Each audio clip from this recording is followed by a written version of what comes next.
Dion, there's a lot of topics I wanted to talk to you about, but there's one in particular I get a lot of questions about is over the last few years, rents have been rising, market rents are going up. I own an existing rental property. I have some good tenants. I don't want to lose these tenants, but I also want to take advantage of the fact that rents are actually higher in the market. So my question to you is, what's an approach that we could use I know you've tried some cool stuff. What's an approach that you would recommend for somebody to actually be able to raise their rents and do it in a fair way, in a way that we all kind of get along and we keep our good tenants? So I get asked a lot of times by people who say, I want to raise the rent, but I don't want to lose a good tenant. And the idea is if you don't raise the rent, you're going to lose a good asset. So even Graham Stephan made the mistake.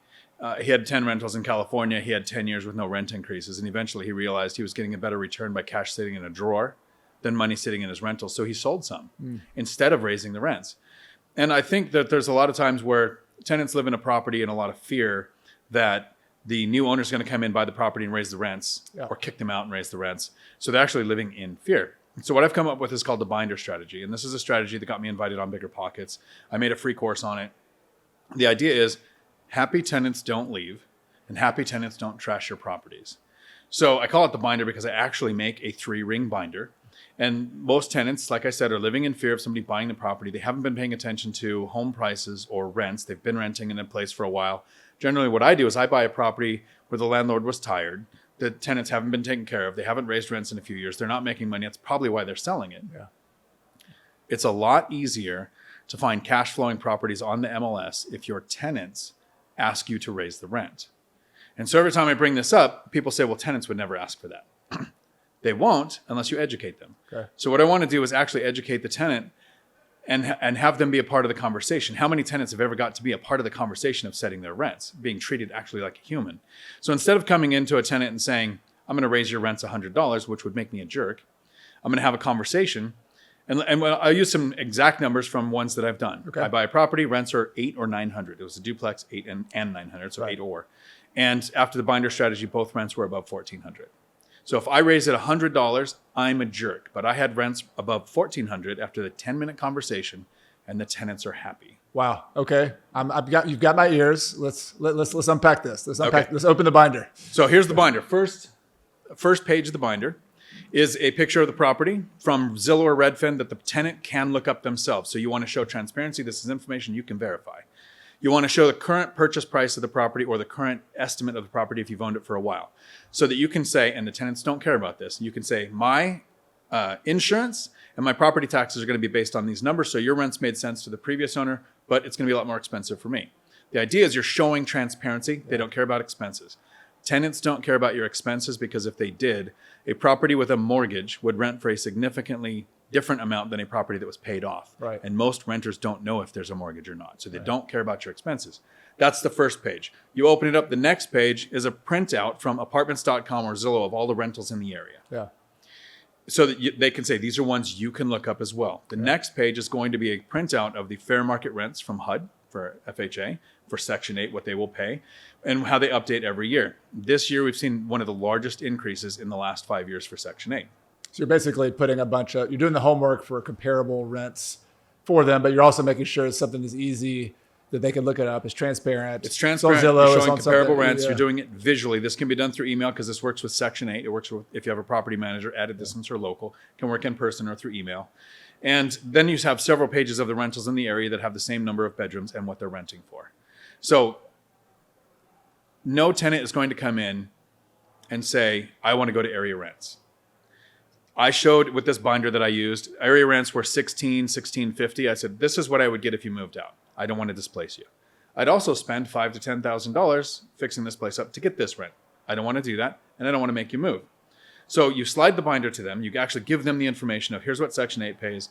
If you're around a military base or a college, you can actually show what basic allowance for housing is for military members, because these are comparable things. BAH had a 12% increase in 2023 and a 3% increase on top of that in 2024. Right. So Section 8 and military pay is raising all rents. Why would somebody rent to a civilian for less than they could get from Section 8 or the military? And you give it to the tenants, and here's the magic question. What do you think is fair? So if a tenant is at $800, the rents in the area are $1,650, and I say, what do you think is fair? Now remember, if I walked in and said, hi, I'm the new owner of the building, your rent's going up $100.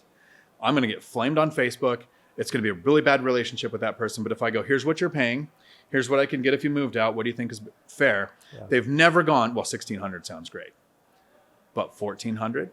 They're not quite to area average rents. They're a couple hundred below. That was a $400 or $500 increase at tenant's request. Right. And then when I agree, they thank me. Now, I have said sometimes where people say, I only want to go up maybe $100.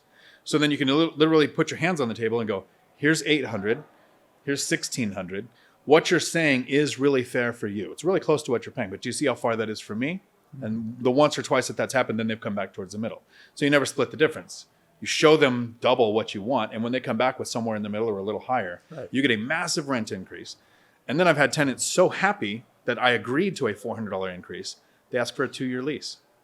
So I have less likelihood of a tenant turnover next year. I get to keep tenants in place. I didn't have to do a rehab. I do small things like put in motion sensor LED lights, put in coated locks, ask the tenant, is there anything here you want fixed? And it's never been anything big. It's been like, I'd like a screen door or the fan squeaks or something. Spend $100. Extremely happy tenants. So 16 rental units in 10 years. I've had 5 tenant turnovers total. Most of my tenants stay longer than I've had the properties. Love it. I want to unpack the psychology of this because I think it's really smart. It is smart. This is a specific strategy with tenants, but I'm thinking about how this applies to when you buy properties, when you're negotiating with private money lenders.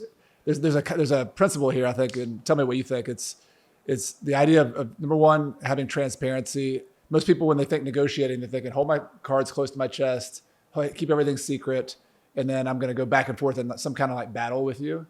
Whereas it's very, it diffuses a lot of that tension when you come up with a binder and you're like, no, let's just be transparent, put it on the table. That strikes me, number one. And then number two, the fact that you're asking a question of someone when they've never, usually it's like, this is what it is, take it or leave it. That's a big reversal. So I'm curious just what the psychology going, if I were a tenant in that situation, I would appreciate both of those. I think it's just treating me like a human being. So I think that's what I would appreciate. So you're absolutely right with the first comment. And this is from, I ran a CDL school for the last 10 years. If you don't tell people what you're getting out of the situation, they will think there's something secret. So you share what you're getting. What am I getting? I don't have to do a rehab. I don't have to feel bad for displacing you. Yeah. And then we set the new rents. And the idea for me is I was working full time. I made it to 40 without ever having $1,000 in the bank. I was a single parent with 3 kids. I found out about $89,000 in bad debt in my name I didn't know existed until the divorce. Got laid off from law enforcement because of the 2008 housing crash. And so I was working full time, raising 3 kids. I wanted to buy properties on the MLS, and I didn't want to have to take the time to do rehabs. So it wasn't even the money factor or the lack of knowledge of how to do a rehab. It was because I didn't have the time. So if I could find a property on the MLS that needed minimal work, would keep the tenants in place, I would get rents where I needed them to. I actually talked with lenders, and they didn't base rents off of current rents because of my strategy, because of how many times I've used it. They will base the possible rents off of area average rents when I go to run my comps on properties. Interesting. So you've replicated this. You've done this a bunch of times. I've done it dozens of times. I made a free course, DionTalk.com binder. It's free, meaning literally no price. We'll put a link in the podcast and YouTube description below for that. And you know how much it costs to put a course together. Yeah. So I spent about 10 grand, and I want to make sure there's never a charge, because this helps the tenants and the landlords, because the tenants don't get displaced. Yeah. They're educated, part of the decision, and the landlords get to feel better because they keep people in their home. Love it. Well, I want people to check that out. It's a free course, awesome resource. I have more questions. I want to dig into this a little bit more, also about the strategy, but also just about your overall rental strategy. We're here at a conference with Michael Zuber, and I've had so many people in the hallways are like, yeah, you and Dion, just like you have this very similar approach to your real estate in life. So I want to, you mentioned your story a little bit. I'd love to dig into that and what's your approach to rental property investing in general? We see that you have a certain relationship with your tenants. I love that. I love that your tenants aren't the bad guys. And for tenants, the landlord is not the bad guy. This is a mutually beneficial relationship. I can see that as part of your business. But talk to me a little bit more about what your portfolio looks like, where you are, how you approach it. So coming to this Michael Zuber's One Rental at a Time 50,000 subscriber event, I was vibrating with excitement to talk to 2 people. I watch Sean Cannell often on How to Grow a YouTube channel. Yeah, he's and great. So that's how I've kind of grown my YouTube channel. It's tiny. It's like 15,000 subscribers, but it's people I interact with often, all the time. I do live streams for 2 hours a week and answer questions. Yeah. And What Sean teaches about growing YouTube, I've used in real estate. Like 30% of what I teach in real estate is right from Think Media's Sean's brain. Cool. And you, Oh, right. the small and mighty investor. So here's my phrase and the way I've said it now for a decade. I don't want bragging rights on unit count.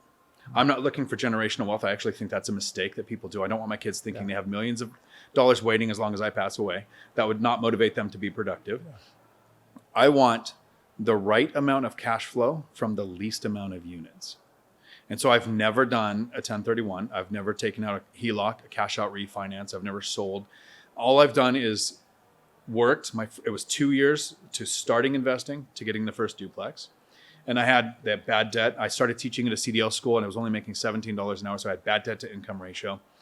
And I went to a lender and they said, we can't lend you anything. You have bad debt to income ratio. You don't make enough. And they said, luckily I heard this. They said, unless you had something like rental income on your tax returns. So I moved me and my 3 kids from our house into an apartment. Okay. Rented out the house for 2 years. I saved, I played World of Warcraft and I sold things online. I made like $300 or $400 a month in my side hustle. I love it. And 2 years later, I bought 1 duplex and started house hacking because I had the rental income from the house hacked with a 5% down, conventional owner-occupied loan. Yeah. 2 years later for another duplex. So this is very slow. It's boring. It's not sexy. 4 years, 2 things. That's what it took to get 2 rentals. But then this thing starts to happen called the income snowball. Yeah. I started making a little more money at work. I was working overtime. The rental income on the house had gone up. I learned the binder strategy. I was house hacking, reducing my expenses. I had income from the duplex. And where are these, by the way? I'm sorry to interrupt you. Yeah. That's fine. All of my properties are in Washington State between Olympia and Tacoma, but not in Olympia or Tacoma. Okay. So I'm specifically outside of major cities. Yeah. And then it was a year and a half to a duplex. And then I made a huge mistake, lost $1 million by paying off a mortgage. Bought a 4-plex, house hack. My second house hack was a 4-plex. And then a triplex. And in 2022, I did a video on my YouTube channel. And I said, here's my cash flow. This is what I make an hour. This is what I make a day. I never really thought of it before. And then I sat down after doing this. 9 o'clock at night on a Sunday, I just finished working and did the video. And I thought, I'm making $200,000 a year without having to get out of bed. Why am I at work? A month later, I retired. There you go. You know what? So much I love about this story is you mentioned those first 2 to 4 years. We've talked to a lot of people here at this conference is how the psychology when you first start is hard. I mean, it's like you got voices in your head telling you can't do this. You got all this, sometimes legitimate excuses like, hey, you don't have enough money. This is not going to work. You used what you had. That move to an apartment. That strikes me. It's like, okay, I'm going to move my family, my kids. We're going to uproot ourselves. What kind of motivation was there? Because there's always some sort of sacrifice, whether it's small or big. Some discomfort you have to take. I'm just wondering for people who are in that first stage, there's something they have to do to get out of the inertia of what they've already been doing. What was going through your mind at that stage? So for me, I came up with 6 steps to getting financially free through real estate. And the first couple happen no matter what. Learning how to save, which means increase your income. It's not about decreasing your expenses. There's no limit to how much more you can make. You can only save 100%. Yeah. Second is work on credit score. So whatever you're doing with investing, that's going to happen. So here's the phrase that I've used that got me through those first few years. You are going to be alive in 5 years. You should start investing like it. And so that was where the confidence came from. I think when I was 20, 25, and 30, 5 years feels like forever. Yeah. When I got to around 40, I started realizing if I'd started anything 5 years ago, I would be thanking myself now. Right. So I made when I retired at 52 because I reached financial freedom in 8 years, worked for 4 more years because I loved the job. I got a job teaching CDL school, how to drive trucks. And I worked for those 4 more years because I liked the job. And when I retired, I couldn't believe, I can't thank myself enough for saying those first years sucked. Thank me for going through them. Yeah. It's like a gift you're giving to your future self. Right. I like that. 5 years from now, my future self is going to thank me for this. When you first started looking at these properties and figuring out which ones to do, use the 5% down loan. Were there any other financing, cash flow? Sometimes people say, how do I get the cash for the next deal? The next deal, was it just grind away, save the money? Was it being creative? Like how did you get the money for those next deals? Slow and boring and not sexy. Yeah. So worked overtime, grew my side hustle, the house hack reduced my living. The apartment was $1,500 a month. When I moved into the duplex, I was paying $300 a month. So that added $1,200 a month to my saving rate. Continued to work overtime at the school. I had a couple ideas that grew the school, so I started getting demoted down. And eventually, 10 years later, I was demoted down to the president of the company. All right. So they were all shocked when I retired because I walked away from $2 million golden handcuffs and have never thought about it. Yeah. Because financial freedom means money doesn't matter anymore. Yeah. Because it's just a thing now. Yeah. And so all of my properties are from the MLS. All are with conventional lending. I've not done seller financing, no subject to. I think subject to made a lot of sense when we were in uptrending market with downtrending interest rates, but that's not the current market we're in now. So it's not, to me, the one I would do. I'm doing my actual first BRRRR now. You buy, rehab, rent, refinance, repeat.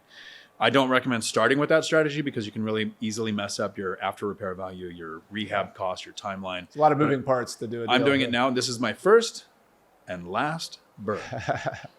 So what's next? So I know I'm kind of taking a divergent here. You have a portfolio of rental properties. You have the lease number you need to have financial freedom. We both have parents, have kids. What you're having fun with the YouTube channel. Like what else are you up to? What's the next 5 years look like? So I retired in 2022. Michael Zuber from One Rental at a Time had a really bad day at work. Went in at 8 o'clock. Boss said something he didn't like. And 8:45, he was on his way home, called his wife Olivia and said, "I don't work anymore." I went into work and solved a problem that made the company a few $1 million, took 4 months to resolve, had a Zoom meeting with the state agency that was attacking us, turned them around to being our support. In that meeting, I asked the owners of the company, "Can you please stay?" And when everybody else left the meeting, I said, "I'm retiring." Because I was at the top of my game, had a best day, loved my job. I will always, for the rest of my life, have a good memory of where I worked. And so the last couple of years, I scuba dived, spent a couple months in Portugal. I was going to be in Thailand right now, except for that BRRRR that I'm doing, kept me here. That's why it's the last one. I like to travel. I go to Colombia, Thailand. Here's the selfish thing I'm doing. Imagine being 40 years old, single parent with 3 kids, $89,000 in debt you didn't know about, get laid off from law enforcement. Life sucks. 10 years later, never have to work again in my life. A couple $100,000 coming in every year that I actually have to figure out how to spend now because I've been in such a frugal mindset. So I have reverse budgets now. I have to spend $2,000 a month going out. I have to have a car that's worth $2,000 a month. So my next vehicle I'm saving for, it's a truck I probably can't even imagine yet. So it's a very different cyber truck. Is that what you're going to drive? I'm probably going to do Cybertruck, but jack it up, 32-inch motors, and if it'll move with those. Yeah. But I can imagine the emotional roller coaster of that. I can only do that once. Yeah. I'm not going to give away everything and repeat it to feel that again. Yeah. But every time I meet somebody that doesn't own a rental yet, doesn't know that your tenants can ask you to raise the rent, doesn't know that you can be an ethical landlord, doesn't know that financial freedom is possible, and we can get them on that path, and I can recommend them to your channel. Yeah. And vice versa. And I feel every person that's here at the Zuber event, every person that's like, "Oh, I don't have much yet. I've only got 2 rentals." I'm like, that's more than 90% of real estate agents ever have.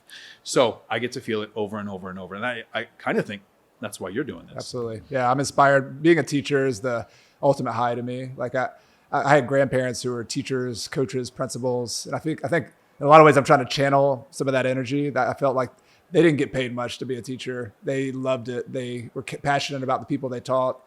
That's the way I feel about it. I get 100 times more excitement out of somebody I talked to and had a little piece of inspiration on their deal and they are successful in it. I'm like, yes, amazing. Or, hearing about somebody 5-10, I've now been teaching enough that I've had people who are financially independent and I coached or taught them when they first started. That blows my mind, but it's amazing. It's like, for us to have this freedom and flexibility and to know that we're going to try to have other people hang out with us and do it too. Like that's what it's all about. And what's so cool about YouTube and podcasting is that we can sit here and talk on a microphone and have some people come along with us. And I appreciate what you've done. I appreciate you sharing your story.